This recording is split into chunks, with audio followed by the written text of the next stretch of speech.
अगर तू सबसे बड़ा पापी भी है,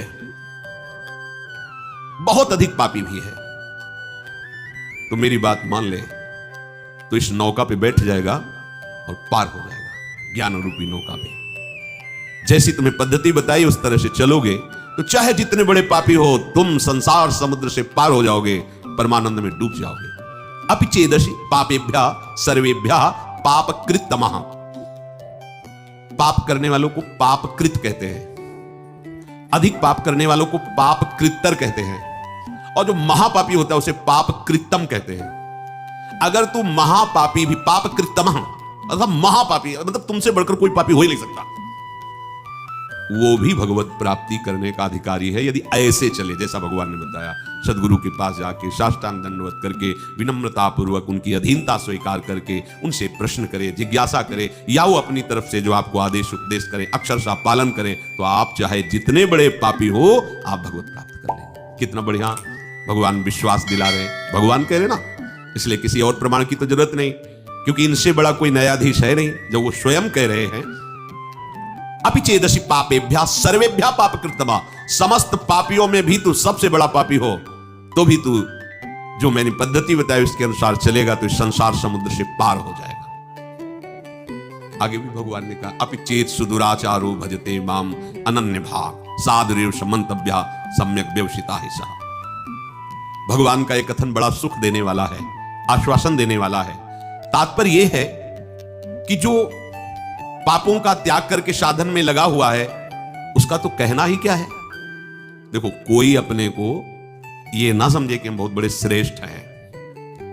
हम सबको उसी गंदगी से प्रभु ने उठाया है, जिसे हम देखकर घृणा करते हैं ना, हम वहीं से हैं। बिल्कुल कहीं कोई श्रेष्ठता का अपने में आरोप न कर ले। श्रेष्ठ है तो सब श्रेष्ठ है, क्योंकि सब उसी से प्रकट है। और ये जितने विकार हैं इन्हीं से हमें उठाया गया है। हम इन्हीं में गिरे पड़े थे, अभी गिरे पड़े हैं। अगर वो अपनी बाहुओं से सुरक्षित न रखे, अजान बाहु अभेद भुजदंड मूल पीनन ससानुकूल, अगर वो हमारी सुरक्षा न करे तो अभी हम वहीं फिसल के पहुंच जाए। सबको ये बात समझनी चाहिए, कहीं इस बात का अहम ना आ जाए कि मैं श्रेष्ठ हूं, मैं महाभागवत हूं, मैं ज्ञानी हूं, मैं ब्रह्मबोध हूं। जो पापों का त्याग करके साधना में लग गए हैं उनका तो कहना ही क्या है, पर जिसने बहुत पाप किए हैं और पूर्वाभ्यास है पाप करने का, अब उसके उद्धार का क्या उपाय हो सकता है। जिसने पाप किए और उसको ग्लानि हुई और छोड़ करके पाप और सदगुरु की शरण हो के साधन में लग गया, उसमें तो संशय नहीं, वो तो जाएगा ही जाएगा प्रभु के पास। भगवान यहां उसको विश्वास दिला रहे जो बहुत पाप किया, महापापी, और पूर्वाभ्यास भी पापों का है। अब उसको भी अपने उद्धार के विषय में निराश नहीं होना चाहिए भगवान के वचन मान करके। महापापी से पापी मनुष्य भी यदि सोच ले कि इसी जन्म में अब मुझे अपना कल्याण करना है, तो पुराने पाप उसको बाधा पहुंचाने की चेष्टा करेंगे। ऐसा नहीं कि शांत बैठे रहेंगे।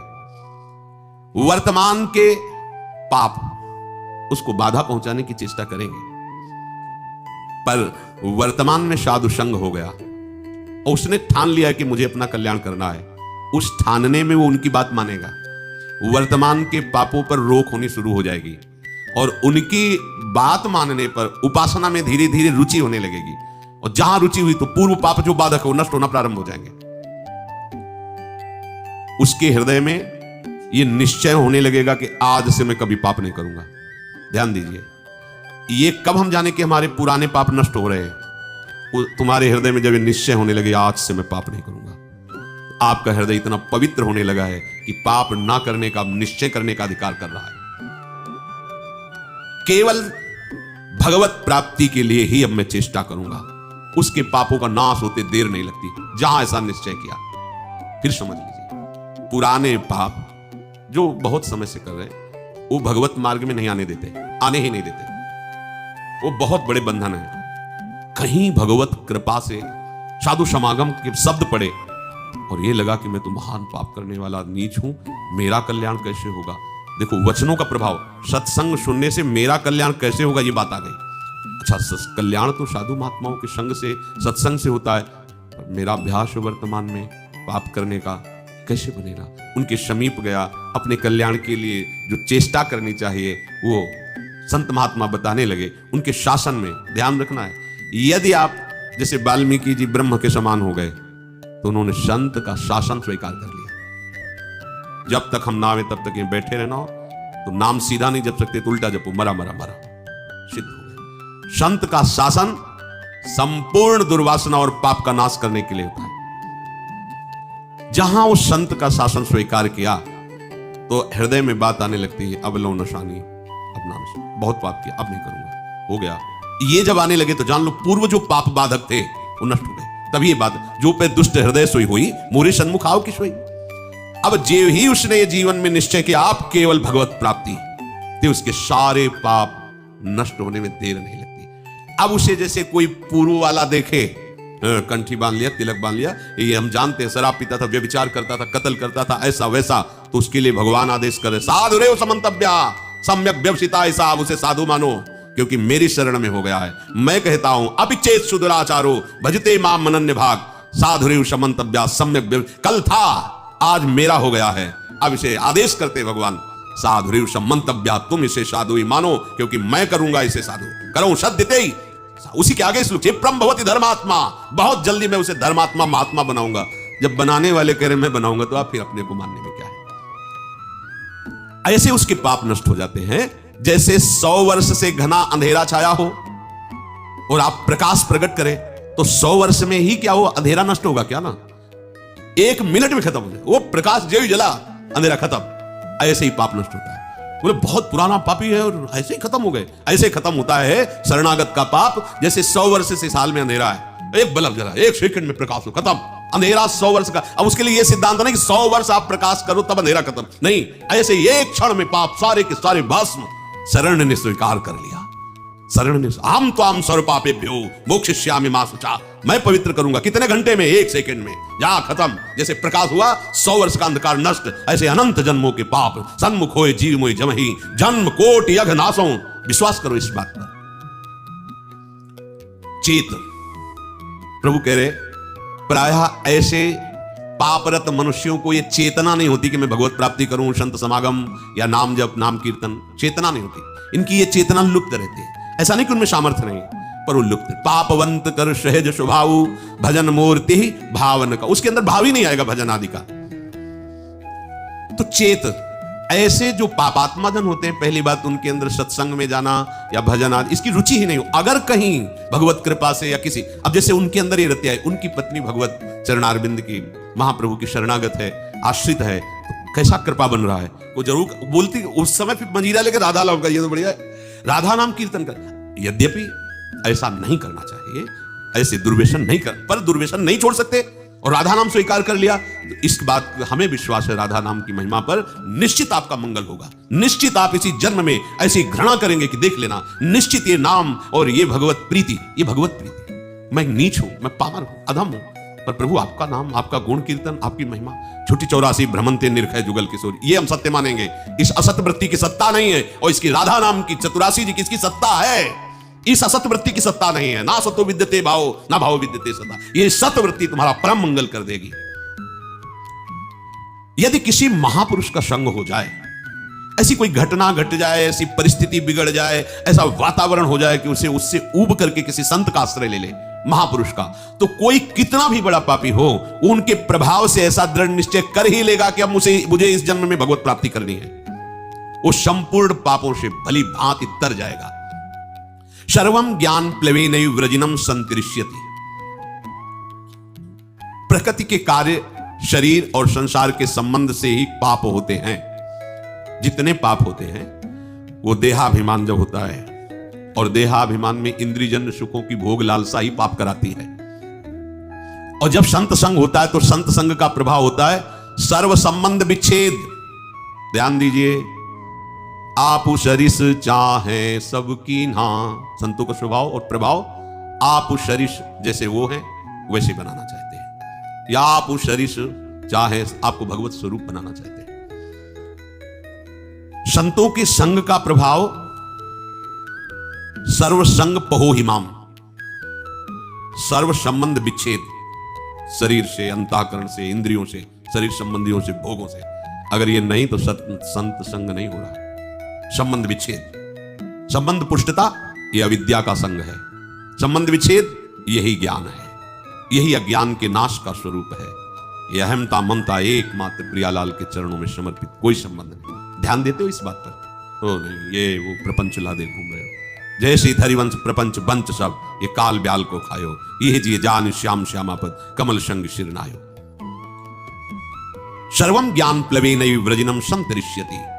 जहां वो संत महापुरुष के संग के प्रभाव से सर्व संबंध विच्छेद हुआ, तो अब उसको तरना बाकी नहीं रह गया, तर गया। मूला भावे कुतः शाखा, जब मूल ही कट गया तो अब शाखा कहां टिकेगी? तो बोले मूल था शरीर, अंतःकरण और भोगों का संबंध, संत प्रभाव से वो हट गया। अब जो बचा वो भगवद आश्रय, भगवत प्रीति या स्वरूप बोध। यथैधांसि समिद्धोऽग्निर् भस्मसात् कुरुते अर्जुन, ज्ञानाग्निः सर्वकर्माणि भस्मसात् कुरुते तथा। हे अर्जुन, जैसे प्रज्वलित अग्नि ईंधनों को सर्वथा भस्म कर देती है, ऐसे ही जब संत संग से ज्ञान प्रकट होता है तो संपूर्ण कर्मों को सर्वथा के लिए भस्म कर देती है। ये बात भगवान के वचन। यथैधांसि समिद्धोऽग्निर्भस्मसात् कुरुते अर्जुन। पीछे के श्लोक में भगवान ने बताया कि जब कोई संत महापुरुषों का आश्रय लेकर के उनके द्वारा बताए हुए मार्ग पर चलता है तो कितना भी बड़ा पापी हो, मार्ग में चलने का तात्पर्य नौका पे बैठना, वो ज्ञान रूपी नौका से पाप रूपी संसार रूपी समुद्र से तर जाता है। तो बोले समुद्र से पार हो गया, पर समुद्र तो रह गया, समुद्र की सत्ता तो है। तो आगे के श्लोक में भगवान कहते हैं भस्मसात् कुरुते अर्जुन, कुछ नहीं बचता। उदाहरण में कह रहे कि जैसे प्रज्वलित अग्नि के साथ संयोग करा दीजिए, कुछ भी वो सबको अपना स्वरूप प्रदान कर देगी। लोहा डाल दीजिए, सोना डाल दीजिए, बिष्ठा डाल दीजिए, चंदन डाल दीजिए, जो भी डालोगे वो अग्नि अपने ताप से उसे अपना में स्वरूप दे देगी। लोहा भी अग्नि में हो जाएगा, सब कुछ वो भस्म कर देगी, कुछ शेष नहीं रहेगा, किंचन मात्र शेष नहीं रहेगा। ज्ञानाग्नि सर्वकर्माणि भस्मसात् कुरुते तथा। जैसे अग्नि सब कुछ भस्म कर देती है, ऐसे ही संत संग के प्रभाव से प्रकट हुए ज्ञान रूपी अग्नि से संचित प्रारब्ध क्रियमाण सब भस्म हो जाते हैं। संचित प्रारब्ध क्रियमाण तीनों कर्म भस्म हो जाते हैं। अग्नि में जैसे काष्ठ का अत्यंत अभाव हो जाता है, ऐसे ही संत संग से प्राप्त हुए ज्ञान से पूर्ण समस्त बंधनों का अभाव हो जाता है। सब बंधन भस्म हो गए, कोई बंधन नहीं, न कर्म बंधन, न शरीर बंधन, न भोग आसक्ति, न देह के संबंधियों का बंधन। तात्पर्य है संसार शरीर से संबंध विच्छेद हो जाने पर ही विशुद्ध बोध होता है। और वही जब कहो तो उसे माना जाता है कि हमारे साथ कटु व्यवहार हो रहा है। ये कटु व्यवहार तुम्हारे माने हुए राग पर हो रहा है। जब तक इस राग का तुम वैराग्य में परिवर्तन नहीं करोगे विवेक के द्वारा, तब तक परमार्थ का अनुभव नहीं हो सकता। वैराग्य को समझा जाता है स्वेच्छाचार। अरे ककारा नहीं आता परमार्थ का। केवल कपड़ा बदल लेने से परमार्थी थोड़ी हो जाते हो। हाँ, परमार्थ के जो महारथी हैं, महापुरुष जन, उनके पास उनकी अधीनता स्वीकार, तब परमार्थ का ककारा आएगा। नहीं तो भगवान और सरकार और अवतार बनने में देर नहीं लगती, माया बना देती, देर नहीं लगती। हाँ, जहां 10-20 हजार लोग दंडवत किए, यहाँ आने लगता है हम तो कुछ विशेष हैं, और जहां विशेष है तहां फिर वो भगवान की माया अपना प्रभाव दिखा देती है। बड़ा विचित्र खेल है, बिना गुरु कृपा के समझ में नहीं आता। अगर इस अहंकार पर कोई शासन कर सकता है तो एकमात्र भगवान ही कर सकते हैं, गुरुदेव भगवान ही कर सकते हैं।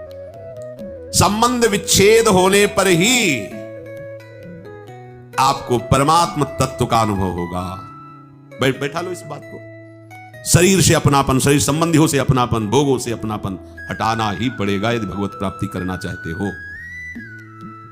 देखो महाप्रभु के दूरादपास्य स्वजनाम सुखमर्थ कोटिम सर्वेषु साधन वरेश चिरम निराशा, तो वर्षंत में सहजाद्भुत सौख्य धाराम से राधिका चरण रेणु माम स्मरम। सैकड़ों बार इस श्लोक को सुनाया होगा, आपने सुना होगा और पढ़ा होगा। दूरादपास्य स्वजनान, परिवार के संबंध से बहुत दूर, घर में रहते हुए बहुत दूर, गृहस्थ हो तो भी बहुत दूर, राग रहित होना। जैसे ये बड़े बड़े महापुरुष जो गृहस्थी में, उनके जीवन चरित्रों को पढ़ के देख लीजिए। श्रीवास जी के घर में कीर्तन हो रहा है, पुत्र पधार गया, कान में जाके कहा पुत्र, महाप्रभु तक आवाज नहीं जानी चाहिए, कीर्तन नहीं बंद होना चाहिए, कीर्तन बंद हुआ तो मेरे प्राण निकल जाएंगे। और उछल उछल कर कीर्तन कर रहे हैं, राग रहित। अगर राग हृदय में है तो चाहे आप गृहस्थ हो, चाहे आप विरक्त हो, इसे कोई फर्क नहीं पड़ता है। ये अंतर का, भगवत प्राप्ति अंतर के विषय से होती है। ये आचार्य परंपरा, ये वेश बाहर से त्याग करते हुए आंतरिक राग को मिटाने के लिए है, जो निवृत्ति मार्ग के उपासक हैं।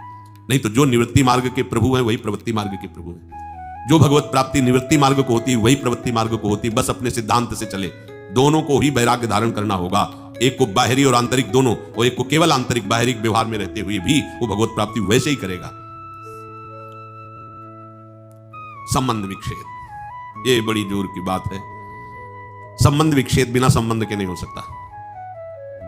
कोई तो हमारा हो, अब उसको अपनापन न सदगुरुदेव में है न श्री जी में है, तो संबंध विच्छेद कर ही नहीं सकता, केवल नाटक होता है। क्या होगा ये लाल पीले धारण करने से? आंतरिक राग की पुष्टता के लिए कपट पूर्वक परमार्थ का पोषण, बड़ा चतुर बनता है जीव, और वो चतुराई करके स्वयं नरक जाने का रास्ता पुष्ट करता है। समझता कोई जानता नहीं। अरे जिसके तुम हो वो तो जान ही रहा है ना, वो तो सबके हृदय बैठा हुआ, वो खुद देख रहा है, साक्षी है सबका, वो सबका दृष्टा है। कैसी भूल है कि जिन विषयों को त्यागने के लिए मार्ग लिया जाता है, उन्हीं विषयों को भोगने के लिए इसका कपटपूर्वक आश्रय। कैसा कैसा भगवान का ये विचित्र माया जाल है। वो जानते, दूसरों को उपदेश दे सकता है, वो दूसरों के लिए वो लिखित दे सकता है, और अपने लिए पर उपदेश कुशल बहुत है। दूसरों को उपदेश देने के लिए तो क्या आनंद आता है, लेकिन अपने आचरणों पर उस उपदेश को उतारो, तभी भगवत प्राप्त। संबंध विच्छेद, गुरु से संबंध बनाकर उसका नाटक करना, और संबंध शरीर और शरीर के भोगों से प्रभु को अपना मानने का नाटक करना, और संसार से अपना सत्य भाव रखना, प्रभु को साधन बना लेना और विषयों को साध्य बना लेना। कहां की चतुरता है ये, कहां की बुद्धिमत्ता है? अपने हाथ से अपना नाश कर रहे हो। जब तक संबंध विच्छेद नहीं, तब तक परमात्मा तत्व का बोध नहीं। बातें बनाने वाले तो हम जैसे बहुत हैं, बहुत बातें बनाने वाले, खूब बढ़िया लक्ष्यदार भाषण हो सकता है, लेकिन परमात्मा प्राप्ति लक्ष्यदार भाषण देने और सुनने से नहीं होती, उसका वर्णन करने से होती है। सब संबंध विच्छेद, एकमात्र प्रियालाल से अपना संबंध। वास्तव में जब तक कोई अपना किसी को मानता है, अपना संबंध किसी से रखता है, तब तक प्रभु से अपनापन होता ही नहीं है।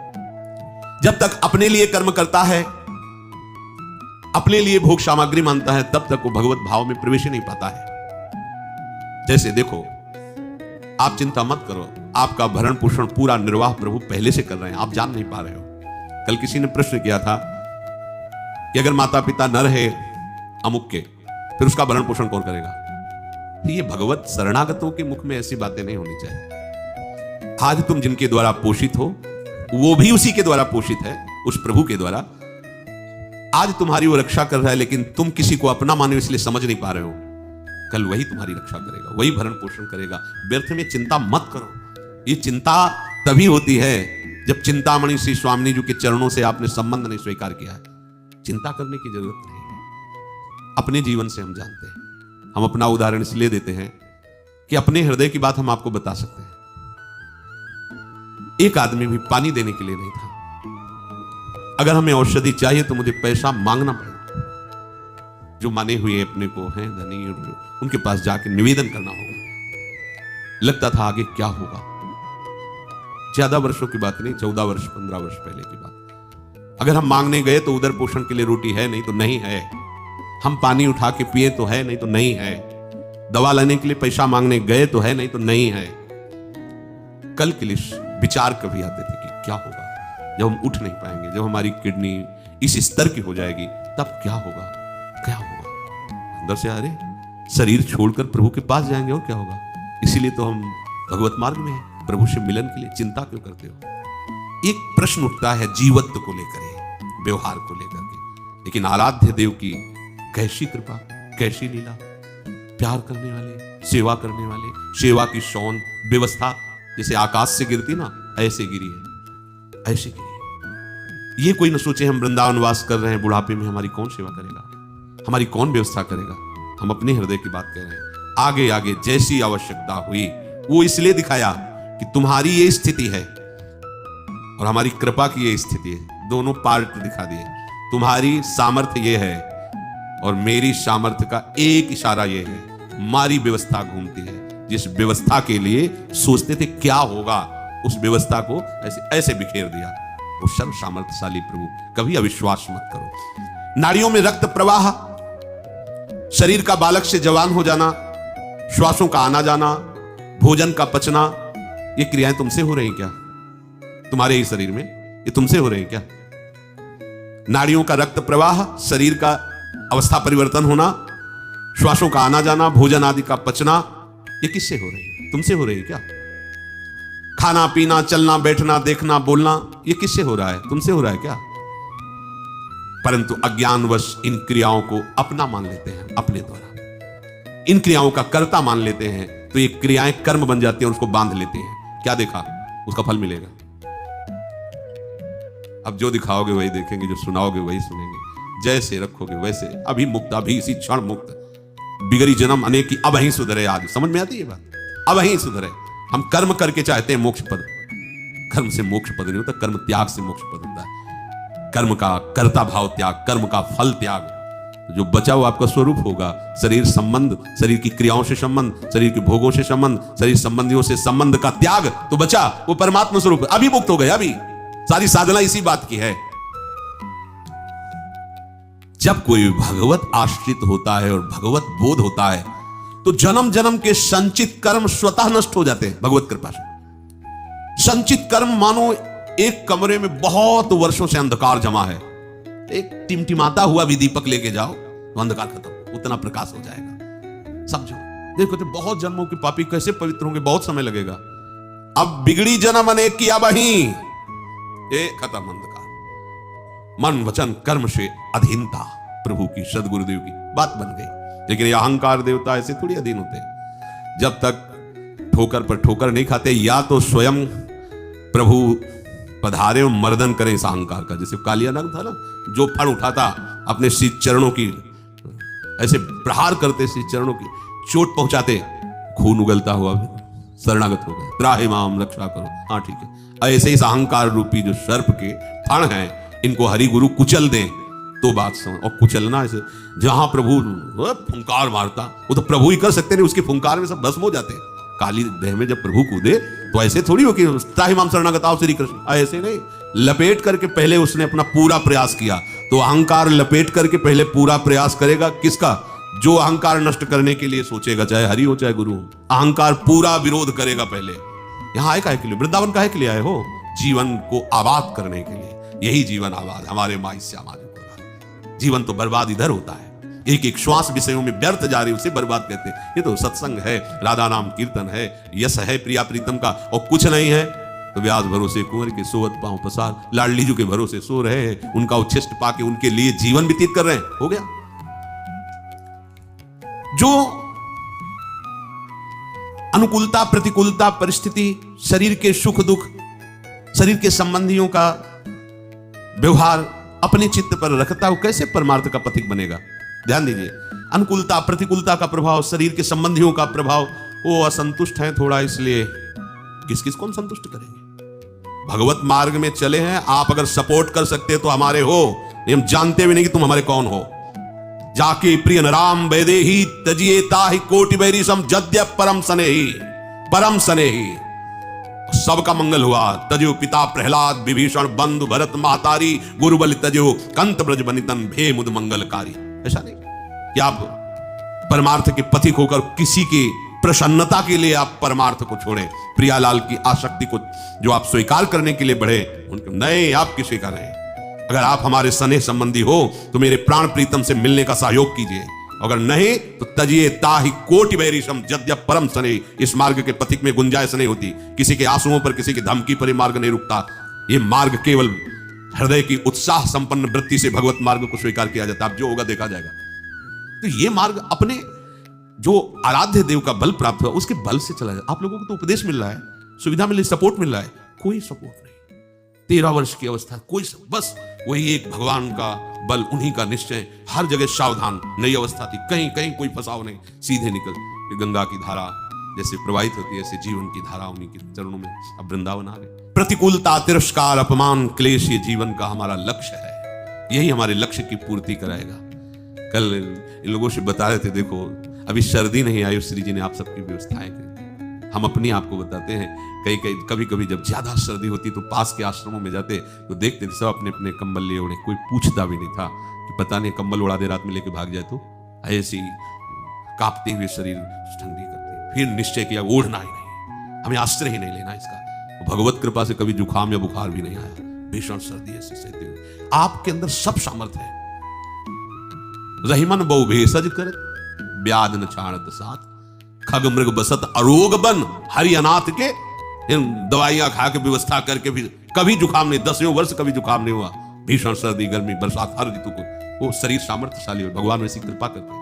ये परमार्थ के पथिक की ये बातें हमारी समझ में नहीं आती। अन्य आश्रय व्यवस्था का गुलाम, ये समझ में नहीं आती।